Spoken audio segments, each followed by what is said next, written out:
नमस्कार किसान भाइयों, स्वागत है आपका एक बार फिर से हमारे YouTube चैनल क्रिएटिव किसान। जैसा कि आप देख रहे हैं कि मैं अभी हमारे भिंडी के प्लॉट पर खड़ा हूँ और आपने सही गेस किया।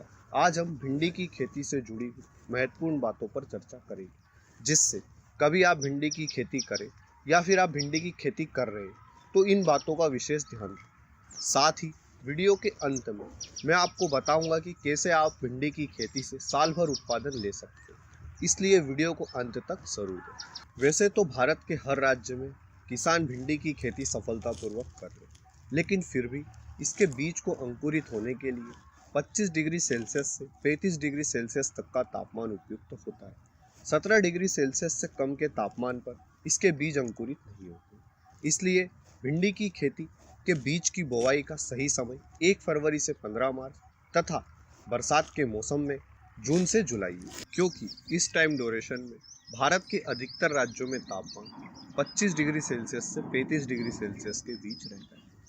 ये तो हो गई बीज बुआई का उचित समय। अब बात आती है कि कौन से बीज का चुनाव करें। वैसे तो भिंडी की बहुत सी उन्नत किस्में हैं, लेकिन हम इन किस्मों में ना पड़कर पिछले कुछ सालों से हम जिस कंपनी के बीज का चुनाव कर रहे हैं, मैं उसकी जानकारी आपको देना चाहता हूँ। हम सेमिनस कंपनी के हाइब्रिड बीज का चुनाव पिछले 2 सालों से कर और हमें इसके काफ़ी अच्छे रिजल्ट मिले। बीज बुआई के 45 दिनों के बाद ही इससे उत्पादन मिलना शुरू हो जाता है। हमने 25 फरवरी को खेत में बीज का रोपण किया और 6 अप्रैल को हमने इसकी पहली तुड़ाई की। जैसा कि आप देख रहे हैं कि यहाँ पर हमारा उत्पादन मिलना शुरू हो गया, यानी कि 45 दिनों से भी कम समय में हमें इससे उत्पादन मिलना चालू हो गया है। इसके 250 ग्राम के पैकेट की कीमत 1008 रुपये है। अब सवाल आता है कि 1 एकड़ में कितने बीज लगेंगे। तो 1 एकड़ में 4 से 4.5 किलो के आसपास आपको बीज लगेंगे।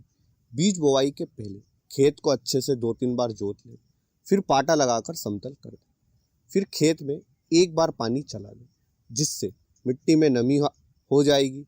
मिट्टी में नमी होने के कारण बीज का जमाव अच्छे से होगा। बीज से बीज की दूरी 1 फीट और रो से रो की दूरी भी हमें 1 फीट रखना है।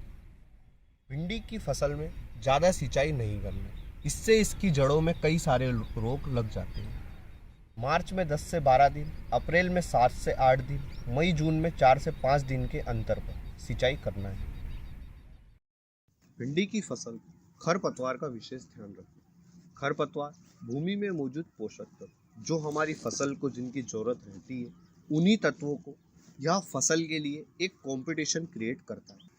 यदि खरपतवार को शुरुआती अवस्था में ही नियंत्रित नहीं किया जाए तो यह फसल को कीटों से भी अधिक नुकसान पहुंचाते हैं। इससे फसल का उत्पादन 25 से 75% तक कम हो सकता है। इसलिए समय समय पर निंदाई गुड़ाई अवश्य करें। हमारा निंदाई गुड़ाई में काफ़ी खर्च आ रहा था और समय पर लेबर भी नहीं मिल रहे थे, इसलिए हमने इस टूल को अमेज़न से मंगवाया था।